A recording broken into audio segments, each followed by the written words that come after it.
नमस्कार। स्वागत है आप सभी का हमारे चैनल में। हम पढ़ रहे हैं पुस्तक सीता, जो कि लिखी है देवदत्त पटनायक जी ने।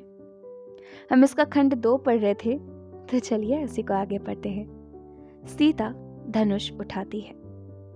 शिव का धनुष इतना भारी था कि दर्जनों लोग मिलकर भी उसे नहीं उठा पाते थे। उसे एक गाड़ी पर रखकर मिथिला के शास्त्रागार में लाया गया और उस नगरी में आने वाले योद्धा व बाहुबली दूर से ही उसे देखकर प्रशंसा किया करते।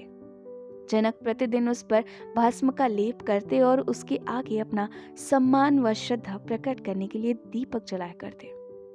एक दिन सीता ने अपनी 3 बहनों तथा 1 दर्जन दासियों सहित शास्त्रागार में प्रवेश किया। उन्हें सारे स्थान की साफ सफाई का दायित्व सौंपा गया था। कोई भी कोना, बरामदा, स्तंभ, छत, फर्श या दीवार सफाई से ना छूटे और शस्त्रों को साफ करना मत भूलना। उन्हें पोंछना पड़ता है ताकि लकड़ी पर दीमक न लगे और उनका लोहा कहीं जंग न खा जाए। उनकी माँ ने इन निर्देशों के साथ भेजा था। जब दूसरी कन्याओं ने तलवारों, भालों, चाकुओं, कवचों तथा धनुष बाणों को पोंछना आरंभ किया तो सीता सीधा उस शिव धनुष की ओर बढ़ी।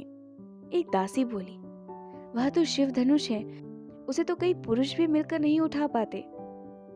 फिर भी इसकी सफाई तो करनी ही होगी, सीता ने कहा। उन्होंने एक हाथ से उसे उठाया और दूसरे हाथ से उसके निचले हिस्से की झाड़ पोंछ करने लगी। यह आश्चर्यजनक खबर राजा रानी तक भी पहुंची। वे शास्त्रागार में दौड़े आए और सीता से पुनः वह धनुष उठाने को कहा। उन्होंने बहुत आसानी से उसे उठा लिया और मन ही मन सोचने लगी कि भला इसमें कौन सी बड़ी बात थी। वह बहुत ही बलशालिनी है, इससे कौन विवाह करेगा? माँ के मुख पर मुस्कान, पर हृदय में चिंता सवार हो गई। कोई उसके जैसा ही बलशाली या उससे भी अधिक बलशाली? सीता के पिता बोले। और बुद्धिमान भी, सुनैना ने कहा। वे जानती थी कि उनके पति बल से ऊपर विवेक तथा बुद्धि को वरीयता देते थे। एक संपूर्ण राजन। जनक ने आर्यवर्त के सभी राजाओं तथा राजकुमारों को यह संदेश भिजवा दिया कि वे मिथिला नगरी में आमंत्रित हैं। जो भी आकर शिव धनुष पर प्रत्यंचा चढ़ाने में सफल होगा, उसे ही वह धनुष देने के साथ साथ उनकी पुत्री सीता का हाथ भी सौंप दिया जाएगा।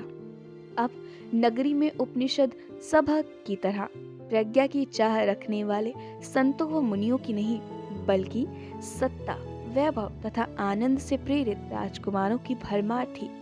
वे सभी सीता को पाने की चाह रखते थे।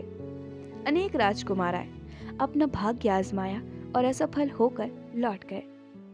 मिथिला में जितने भी पुरुष धनुष उठाने का प्रयत्न करने आए, उनमें से एक व्यक्ति लंका नामक सुदूर देश से भी आया था। वह राज्य के सभी पुरुषों से लंबा था, बाल घने और घुंघराले थे, छाती बहुत ही चौड़ी तथा पेट सपाट था। उसके शरीर पर भस्म का लेप था, जो इस बात का सूचक था कि वह शिव भक्त था। किसी ने उसके मुख की ओर नहीं देखा। उसकी दृष्टि इतनी कड़ी थी कि कोई भी उसकी ओर देख नहीं सका। सबने अपनी नजरें झुका ली। वह शिव धनुष को उठाने के लिए झुका और लगभग सफल हो ही गया था, परंतु तभी वह व्यंग्यात्मक ढंग से मुस्कुराया और अपना संतुलन खो बैठा। धनुष ने उसे किसी क्रोधित नाग की तरह अपने नीचे दबा लिया। जनक व अनेक योद्धा उसकी मदद के लिए भागे, किंतु वे उसे उस धनुष के नीचे से नहीं निकाल सके। जब भस्म में लिपटा लाल आग्नेय नेत्रों वाला अजनबी धनुष के नीचे दबा श्वास भी नहीं ले पा रहा था, तब सीता को बुलवाया गया। उन्होंने एक हाथ से धनुष उठाया और उसे एक ओर रख दिया। उस व्यक्ति ने कोई आभार प्रकट नहीं किया। वह गरजा, यदि मैं ही इस धनुष को नहीं उठा सका, तब तो इसे कोई मनुष्य नहीं उठा सकेगा। जनक, तुम्हारी पुत्री को एकाकी चिर कुमारी के रूप में ही प्राणों का त्याग करना होगा।